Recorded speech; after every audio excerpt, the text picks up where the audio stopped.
If you've been searching the Tampa real estate market on the news, social media, or even YouTube lately, you've probably noticed something. You can find two completely different stories at the same time. One is going to say that the market is crashing. Another one is going to say that everything's fine. Here's what I've learned. The headlines feel chaotic because most people are reacting to emotion and not the actual data. Last month, when I broke down November's numbers, the big takeaway was that the Tampa market was not collapsing, it was normalizing. Now, December's numbers just came out and it gives us something even more useful, not drama, clarity. If we haven't met yet, I'm Tammy Bilder, your Tampa Bay realtor with the Builder Group at eXp Realty. I spend my days helping buyers and sellers make decisions in the market based on what's real, not what's loud. So today I'm going to walk you through what shifted from November to December, what stayed consistent, and what it means if you're thinking of buying or selling in 2026. Everything I'm sharing comes directly from MLS activity across Hillsborough, Pinellas, Pasco, and Hernando County based on closed sales. Yes, it lags a bit. We're talking about December closings, but it's real recorded transactions, not guesses. So let's start with the topic that gets the most clicks right now is foreclosures, because online you're going to see content that implies that Tampa is flooded with distressed properties. But December's numbers don't show that. In December, 21 single-family homes closed as foreclosures. That's out of 3,249 total single-family closings. For condos, there was 5 out of 1,092 total closings. So if you hear foreclosure crisis, I want you to fact check it. 21 out of 3,249 sales is not a crisis. What we're in is not a distressed market. It's a market where buyers are more selective and sellers need to be more strategic. So let's talk single family homes. The median sale price for single family homes in December was $410,000. That's basically flat year over year, meaning prices have held steady compared to this time last year. But month to month, it's worth noting that number is higher than November figure of $399,900 we discussed in my last video. So no crash, no surge, just stability. At the end of December, there were 11,765 active single-family listings.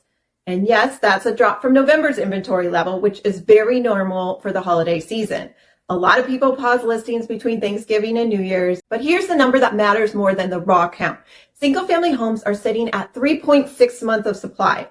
A balanced market is typically closer to 5.5 months. So even though inventory feels higher than it did in the frenzy years, the single family side is still relatively tight.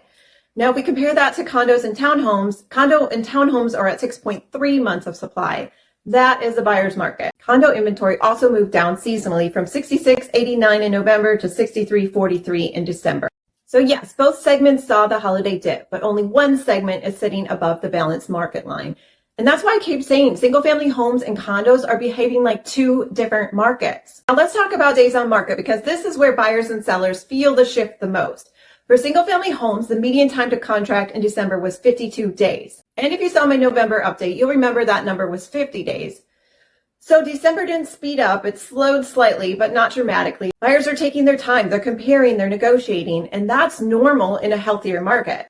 Also, single-family homes sold for about 94.5% of their original list price on average. That tells us sellers are still getting strong outcomes, but buyers are not paying whatever it takes the way they did a couple years ago. Now let's take a look at condos and townhomes. The median sales price in December was $290,000. One thing worth pointing out here is the median condo price did move up from $255,000 in November to $290,000 in December. But that doesn't mean the condo prices suddenly surged in 1 month. It usually reflects a change in type of units at close, maybe some more higher end, lower end, or distressed properties. What matters more than 1 month of median movement is the bigger picture. Condos still have more supply, more negotiating power for buyers, and more price sensitivity than single family homes. 6.3 months of inventory, down a little from November, but again, aligns with the holidays. So that combination, more supply and a more cautious buyer pool, is why condo shoppers are generally in a stronger negotiation position right now. And here's a stat that really matters if you're competing in that space. 52.4% of condo and townhome sales were cash in December. So even in a buyer-leaning condo market, cash is still a huge player. So what's the rollover takeaway? Here's what stayed consistent. Distressed sales are still very low. Single-family pricing is still stable. Condos still carry more supply and more leverage for buyers. Here's what shifted. Single-family homes took slightly longer to go under contract, but only 50 to 52 days. Inventory dips seasonally, which is typical. So the next real test is what happens when January listings hit. So no, December did not show a crash. It showed a market that's steady, but more deliberate. So what does all this mean for as we go into 2026? First, the market is being shaped by more than just inventory and prices. Interest rates are becoming the real driver again. We've already seen gradual improvement there, and that alone has brought some buyers back off the sidelines.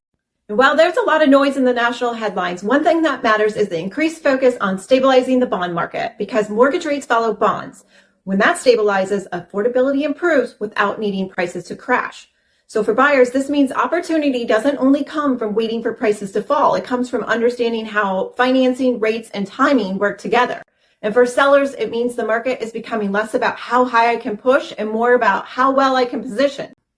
This is a market that rewards strategy, not speculation. The Tampa real estate market is not crashing and it's not overheating. It's more strategic market where the winners are the people who understand the data and make decisions at the neighborhood level, not the headline level. If we haven't worked together yet, I'm Tammy Bilder with the Builder Group at eXp Realty, and this is my channel, Tammy Tours Tampa Bay.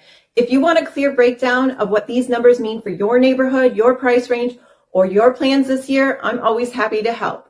And if you watch this and thought, can you cover my area next? Drop it in the comments below.